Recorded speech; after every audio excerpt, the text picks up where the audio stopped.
The Magic of Chocolate Minecraft Story, Part 1, on the GGKids channel. White chocolate snowballs. Money is important to everyone. It shouldn't be, of course, but we all want the latest toy, computer game, or a better car than the next door neighbour, and to get them, we have to spend lots of money. Other things that come completely free are often forgotten. Things such as memories and laughter have been pushed down the priority list so they're on a level with a nap or short rest. You'll hear adults say, "Give me a minute, I have just got home," and they'll sit down and put their feet up for a whole 2 hours, resting instead of playing. If they're tired, why don't they go to bed earlier rather than staying up watching boring TV chat shows? With only a little effort, we can all have fun without spending a single penny. Most of us can walk to the local park with our families and be pushed on the swings by mum, or laugh at dad as he tries to fit down a slide that's blatantly far too thin for him. But instead of sharing in laughter and creating fantastic memories, people choose to sit indoors and rest their feet. It's a crazy thing, but to have fun with money, we have to give it away. You have to hand money over, money that you'll never see again, to watch a funny film at the cinema or to go on a hair-raising ride at the fun fair. This doesn't seem right, really.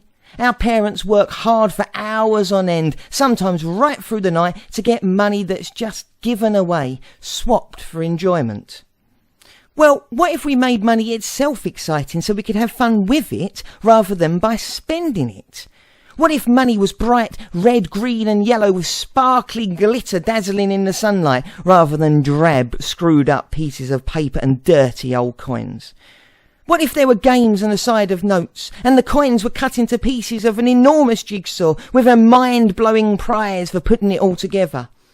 If these were true, we would all be much, much richer, as none of us would want to give our money away.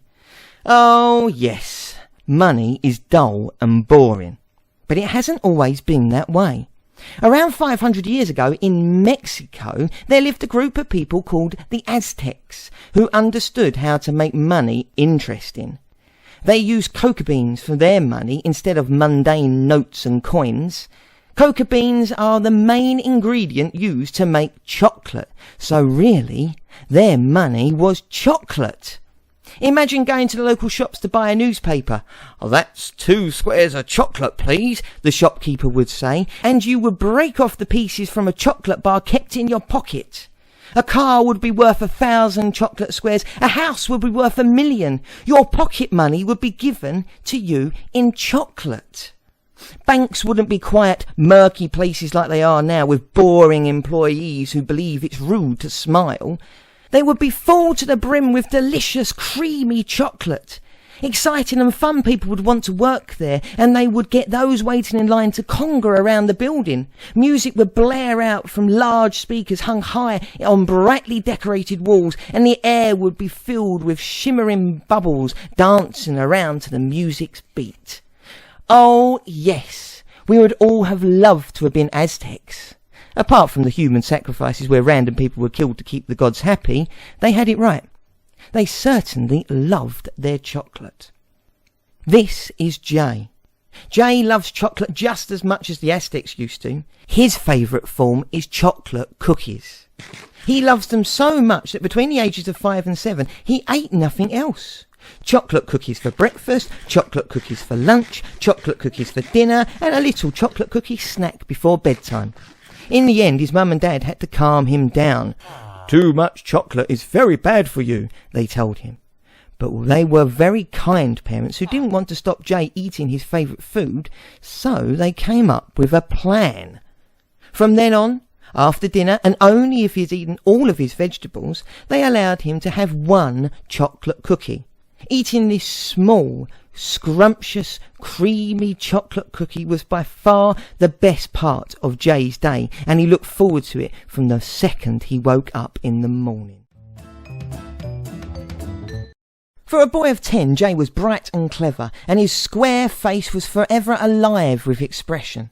With only a glance you could tell what mood he was in, his emotions exploding like fireworks. Although Jay was slightly short for his age, he was fit and strong, and when playing games, his friends begged him to be on their team. They all knew that Jay had what seemed to be endless energy and was always the last to get tired. If they played soccer at school or in the park, Jay would run and not stop until everyone had to go back to class or go home. If they played kiss chase in the playground, Jay was never caught even when he was trapped in a corner. He would dodge and weave his way out of the smallest gaps. On sports day, up against everyone in his school, he would win race after race and leave the track with more trophies than anyone. He had a natural ability in every sport you can think of, except swimming.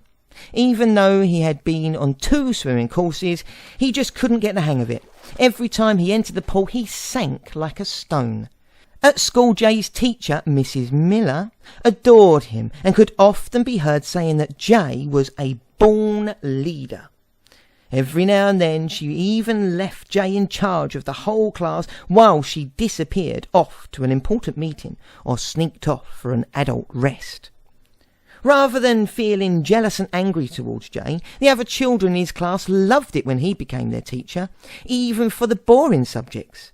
Jay had his very own, very special and very imaginative way of getting everyone to finish their work quickly and correctly.